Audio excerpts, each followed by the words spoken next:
Buenos días, muchas gracias por la invitación a la asociación, a Santiago. Estuve en el pasado en otras celebraciones cuando era el sector de minería a gran escala con la doctora Claudia. Me complace estar acá. Quiero compartir una parte de un estudio que se hizo en Fedesarrollo el año pasado, que tiene ese título larguísimo y que responde a un giro que ha habido en la problemática sectorial que tiene que ver con la importancia creciente del entorno de las inversiones, atribuido en Colombia a la debilidad institucional y a la inestabilidad de las reglas de la inversión. En particular, vamos a hacer la presentación del estudio que contrató el proyecto Norte Claro. Este proyecto reúne a grandes empresas de infraestructura, energía, telecomunicaciones, del sector minero y de petróleo, y ellos tienen una agenda para identificar problemas comunes, analizarlos, estudiar algunas alternativas y conversarlas con las autoridades pertinentes. Fueron 15 empresas en total. En el equipo estuvimos Leonardo Villar, que es el director de Fedesarrollo, Juan Benavides y David Forero, y un grupo de economistas jóvenes que son los que hacen gran parte del trabajo, pero hubo una particularidad de este estudio y es que contratamos también una firma de estudios legales, porque los economistas no sabemos nada al respecto. La doctora Claudia Mora, que fue viceministra, nos asesoró en lo que tiene que ver con el marco legal y constitucional de toda esta problemática. Voy a referirme únicamente a lo que tiene que ver con industrias extractivas. En el estudio también tenemos el sector eléctrico, el minero, el petrolero, tenemos telecomunicaciones e infraestructura vial.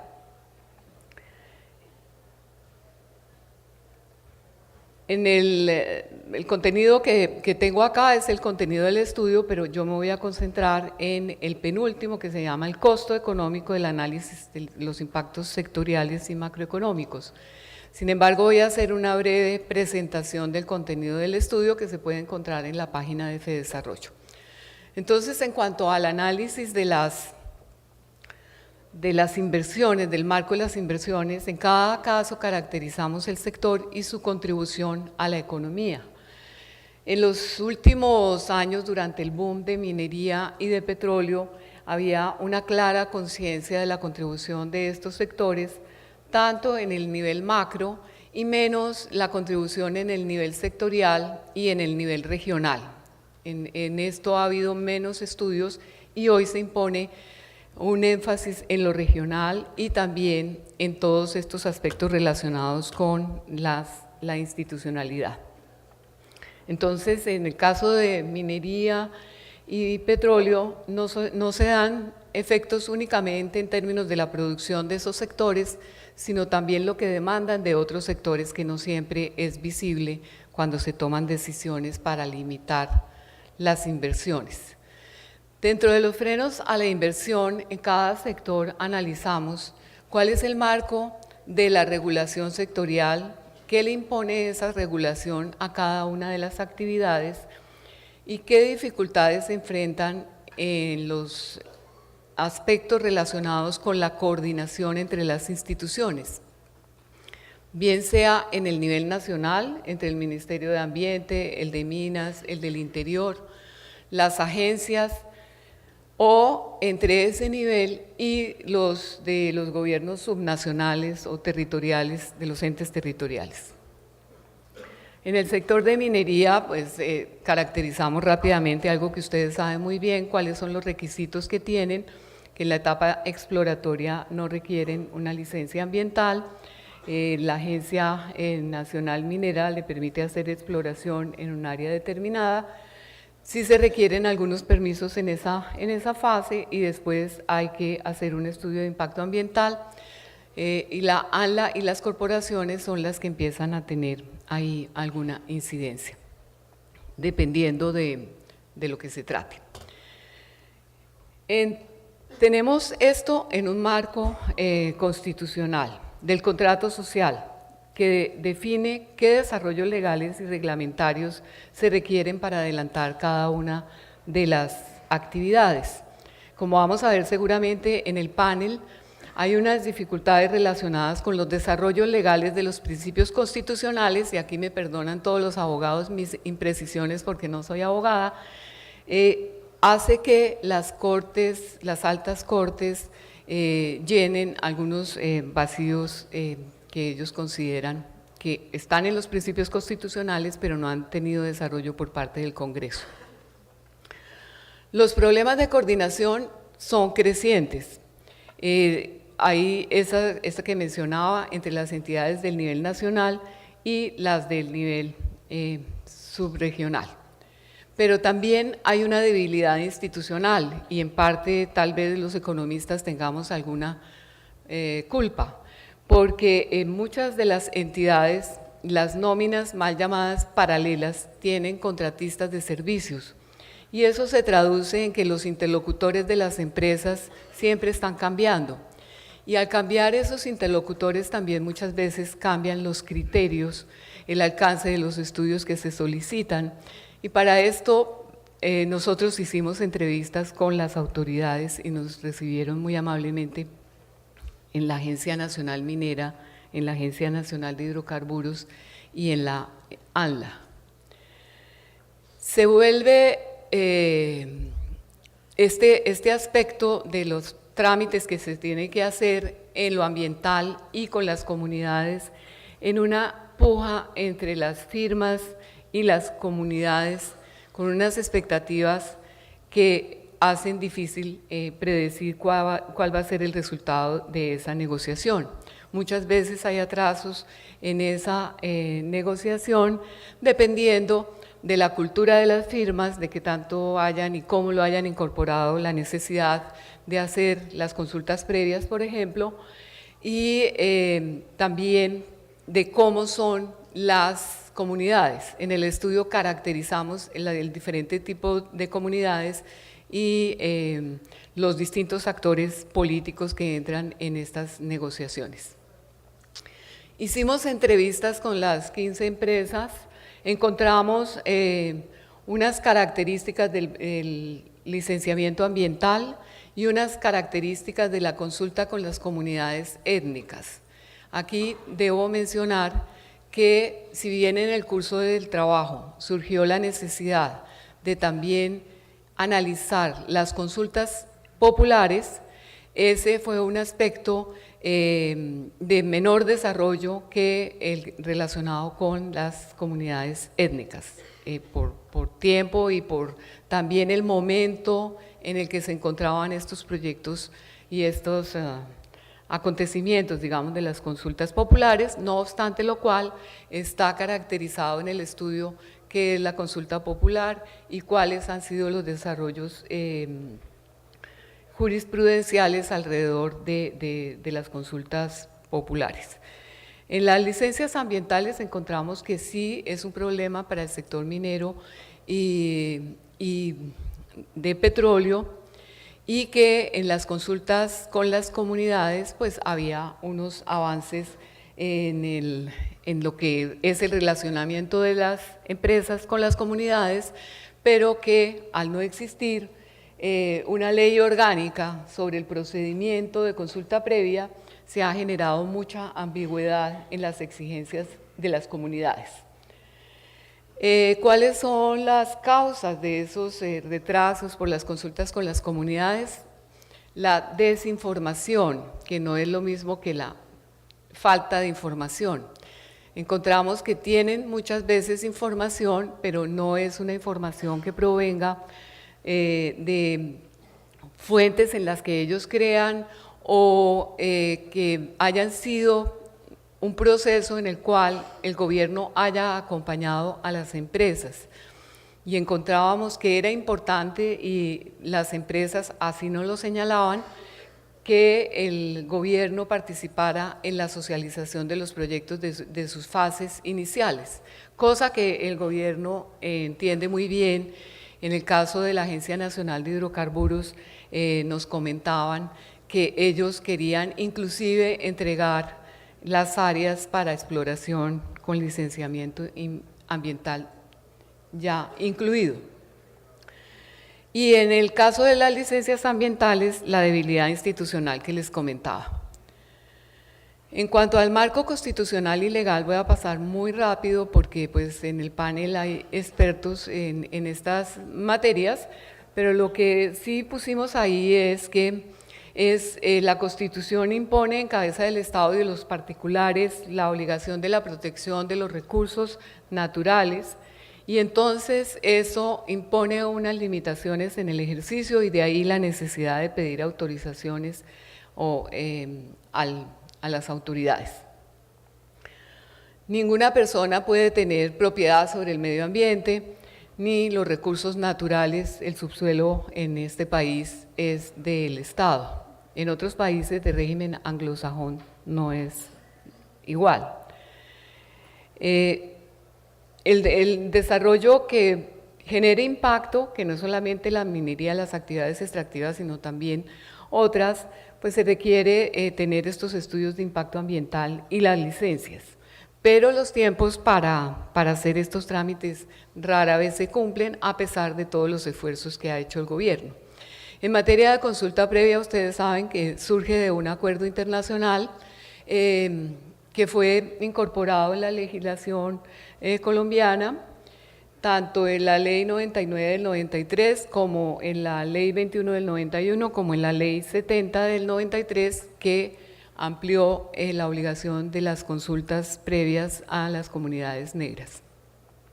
En cuanto al desarrollo jurisprudencial que fue hecho por esta firma que les comentaba, lo que se ve es que la Corte ha concebido la consulta previa como un derecho fundamental de las comunidades étnicas, conexo a la autodeterminación, a la subsistencia y a la diversidad étnica frente al desarrollo de los proyectos, que puede afectar directamente sus valores, las condiciones de existencia como grupo diferenciado. Desde el año 97 la Corte ha trazado una línea jurisprudencial sobre el particular, precisando la necesidad de valorar el grado de afectación de la comunidad, y esto se ha venido ampliando. Los criterios de verificación de ese tipo de alteración, y por eso muchas veces la Corte sentencia que el ámbito de influencia de un proyecto va más allá de lo que solía ocurrir en el pasado, y que es como más intuitivo para quien hace un proyecto. Se necesita corroborar el vínculo que los miembros de la comunidad otorguen con el lugar, en el sentido de hay que analizar los rituales, las rutas que usan las comunidades para ir a los lugares sagrados, entonces eso va ampliando el ámbito de influencia del proyecto. Según la perspectiva de cada decisión concreta, muchas veces son simplemente programas, no siempre se trata de programas y obras, no siempre se trata del proyecto en su conjunto, sino para cada una de estas actividades hay que hacer una consulta. Y el Ministerio del Interior es el encargado de adelantar todo el proceso.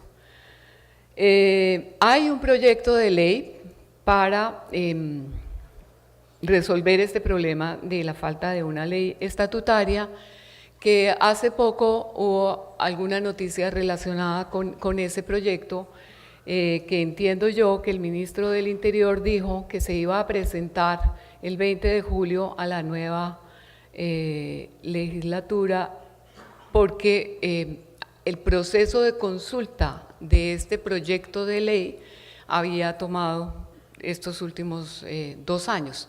El proyecto para regular eso también requiere consulta. Entonces, ese proyecto tiene varios aspectos, no me voy a detener ahí porque se me está acabando el tiempo, que tengo para la otra parte del costo económico. Pero prevé, por ejemplo, la creación de una unidad de consulta previa que debe tener la función de administrar el Registro Nacional Único de Etnias, que ustedes saben muy bien que el inventario, digamos, de las comunidades en el área de influencia se ha vuelto dinámico, inclusive la Corte Constitucional ha consagrado esa figura. En cuanto a la consulta popular, lo que dice este análisis de un desarrollo jurisprudencial más bien reciente, ha puesto en entredicho la seguridad jurídica con la que cuentan los inversionistas y se colige de lo que ha dicho la Corte, que esas decisiones son obligatorias, las que se hayan tomado en el marco de las consultas populares en los territorios.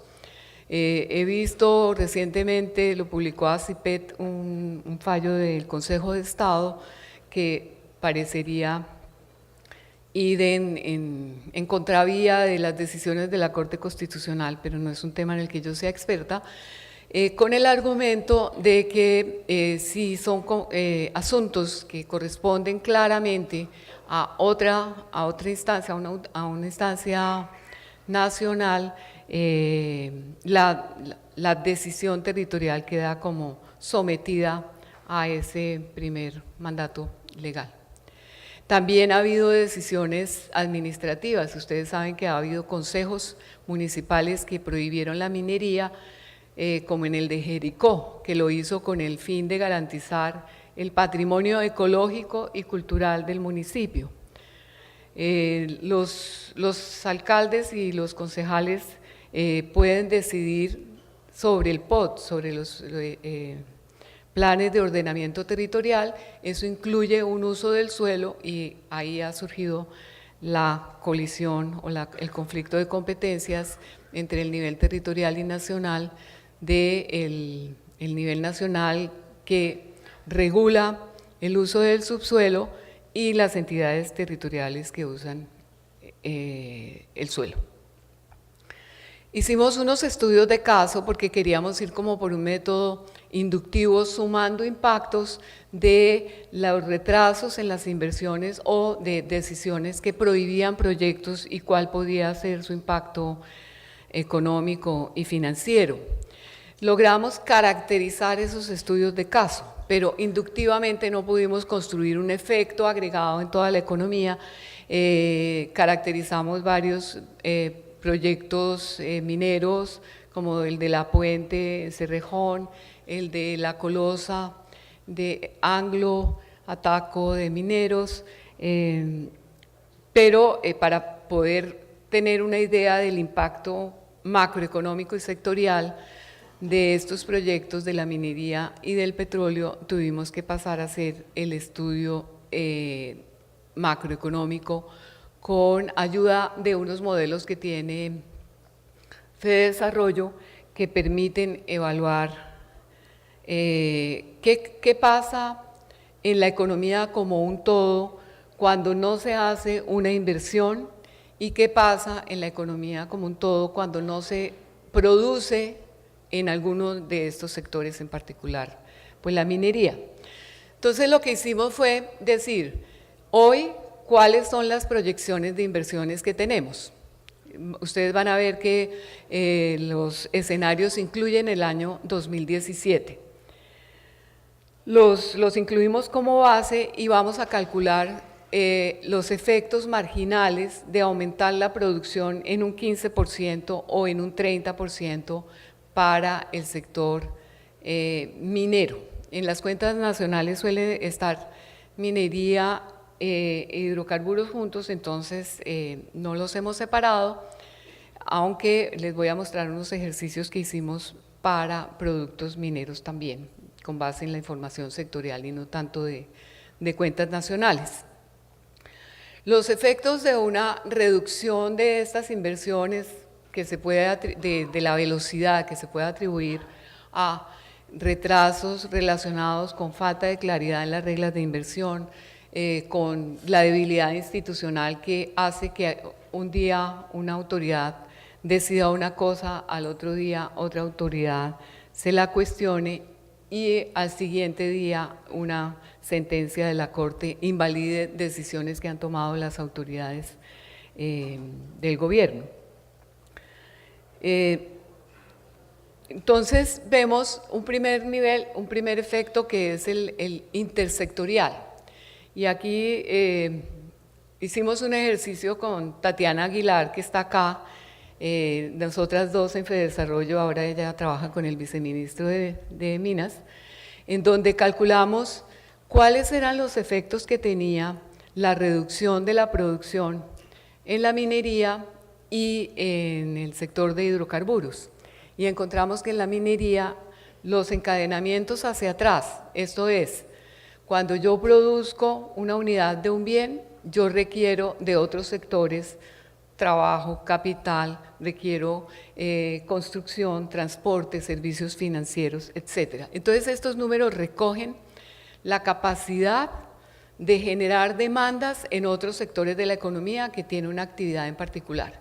Y como ustedes pueden ver, el efecto multiplicador de la minería es muy alto.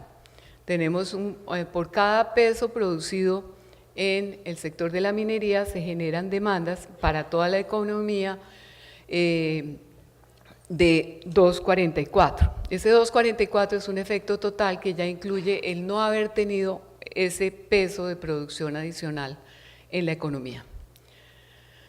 Y ya para verlo macroeconómicamente, entonces diferenciamos dos etapas, que son la etapa de inversión, en donde la minería construye una infraestructura específica para la labor previa a la producción, en donde hay un incremento de la demanda agregada de inversión en toda la economía.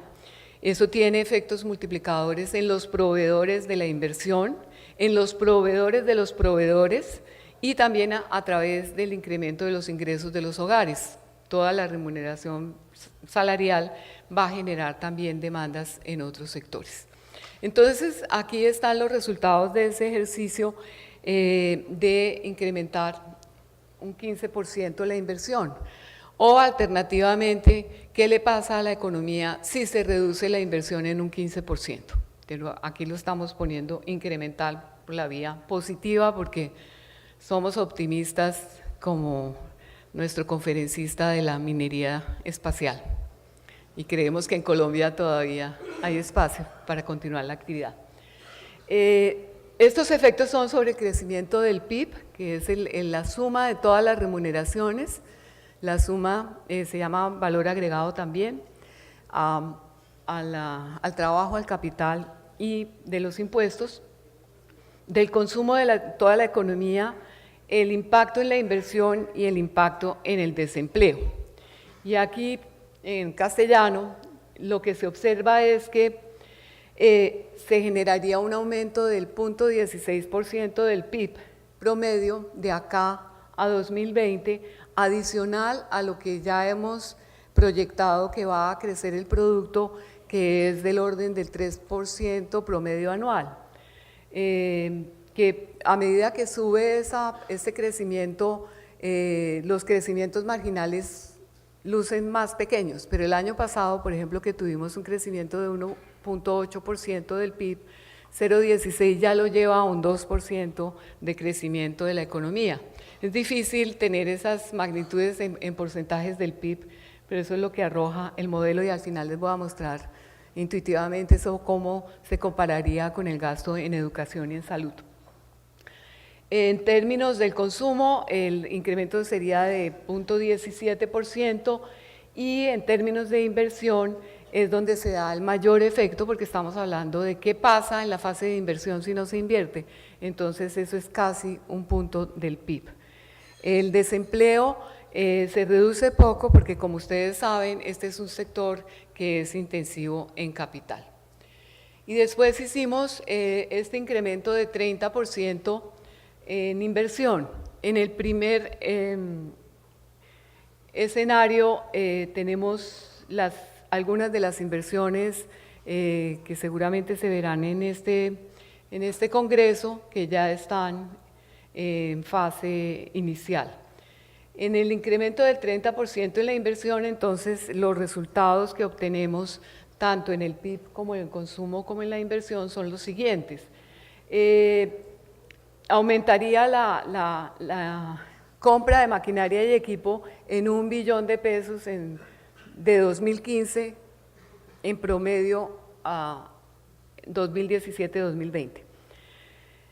El impacto de la inversión se incrementa por tener en cuenta otro proyecto de Anglo Gold. En el primero habíamos tenido en la minería los proyectos de inversión que ya están en curso, y en petróleo incluimos simplemente un incremento del 15% de la inversión grosso modo.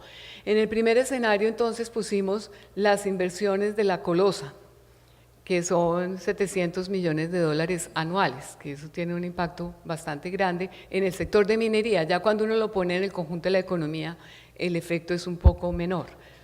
En este segundo escenario, entonces, incluimos el otro proyecto de Anglo Gold, que es Gramalote, e incluimos el proyecto de producción de cobre, Quebradona, Jericó, y no incluimos, por ejemplo, Continental, que también se podría ver su efecto en el segundo ejercicio, que es sobreproducción. Tendríamos efectos tanto en inversión como en producción. Los efectos macro pues aumentan sustancialmente. El PIB crecería ya no 0.16 sino 0.32% anual. El consumo agregado un 0.34, que eso es muy interesante pues para sectores como el comercio y el financiero, y la inversión total casi 2 puntos del PIB. Esos son números muy grandes. La contribución de la minería hoy a la economía colombiana, hoy en los últimos años, ha sido de 2 puntos del PIB. Entonces es como doblar la contribución de la minería en la variable esta de inversión. Voy a avanzar, ya me faltan como 3 slides. En la fase de producción se dan estos canales que les había dicho de los multiplicadores. Impacta la producción, impacta la balanza comercial, las finanzas públicas. En la contribución a las finanzas públicas se generan a partir de ese aumento de la producción, se calculan los costos unitarios de producción para poderlos incluir en estos modelos, todo lo que son exportaciones e importaciones de ese sector, y posteriormente se calculan esa contribución a las cuentas fiscales.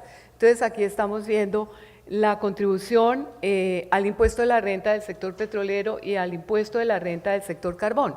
Como sabemos, el petróleo tiene una gran importancia en las finanzas de la nación, del gobierno nacional central, no solamente porque tiene una empresa que paga renta, sino también esa empresa le paga dividendos bajo la forma de ingresos de capital del gobierno nacional. Entonces la contribución puede llegar hasta el 0.9% del PIB en los próximos años, mientras que en los distintos escenarios el carbón subiría de 0.15 a 0.23% del PIB. En el impuesto a la renta del sector aurífero pues es menor que esos dos anteriores, pero en los distintos escenarios podría duplicarse la contribución actual del sector de oro a las finanzas públicas. Entonces, ustedes, para ver esto, digamos, en términos comparativos con dimensiones nacionales, tengamos siempre en cuenta que el déficit del gobierno, el déficit fiscal hoy está alrededor del 3% del PIB. Entonces, estos números cercanos al 1%, pues implican una contribución muy importante, porque también va a reducir el costo de financiamiento del gobierno, el costo de financiamiento de otros sectores, el hecho de que el déficit disminuya. El impacto final, entonces, está entre 0,4% del PIB y 0,7% del PIB, de los ingresos anuales del Estado, y esta es la comparación más intuitiva que quería mostrarles, y es que si se da ese incremento de los ingresos del Gobierno Nacional Central de 3% o 4,9%, eso equivale a financiar en un 8% el gasto nacional en salud o en un 13% ese mismo gasto en el segundo escenario. Y en educación contribuiría casi en el 10% de la financiación del gasto de educación de toda la sociedad colombiana, que como ustedes saben es el que tiene mayor importancia en el presupuesto nacional. Para finalizar, quiero traer algunos breves comentarios sobre los impactos que tienen estos sectores en toda la economía, recoger los efectos que tiene vía sectorial a través de los multiplicadores. No tenemos en esta presentación los efectos que hay en las regiones vía regalías, empleo y todas las acciones de responsabilidad social empresarial que hacen las empresas en las regiones. Las debilidades que vimos en todo el trabajo, las debilidades de las instituciones se traducen en unos atrasos que pueden ser importantes para la rentabilidad de los proyectos y en algunos casos pueden hacer que el inversionista desista del proyecto, sobre todo cuando se compara en términos internacionales, como ustedes habrán visto en los indicadores de Fraser. Las normas ambientales no son proporcionales al tamaño y al tipo de proyecto, están sujetas a interpretaciones cambiantes dentro de la ANLA, por lo que les decía en un inicio, las CAR tienen capacidades heterogéneas, no todas son tan débiles, las consultas previas no están adecuadamente reglamentadas, y en términos de la consulta popular se requiere un desarrollo normativo que aclare las competencias de los diferentes niveles de gobierno nacional y territorial bajo los principios que ha señalado la Corte: concurrencia, coordinación y subsidiariedad. O una vía sería la modificación de la Ley Orgánica de Ordenamiento Territorial, y la que tenía el gobierno, que entiendo que aquí está la Agencia de Defensa, lo tiene más claro, es a través de una coordinación entre las distintas cortes, o tratar de que tuviera una convergencia de las jurisdicciones. Muchas gracias, el estudio lo encuentran en la página de Desarrollo.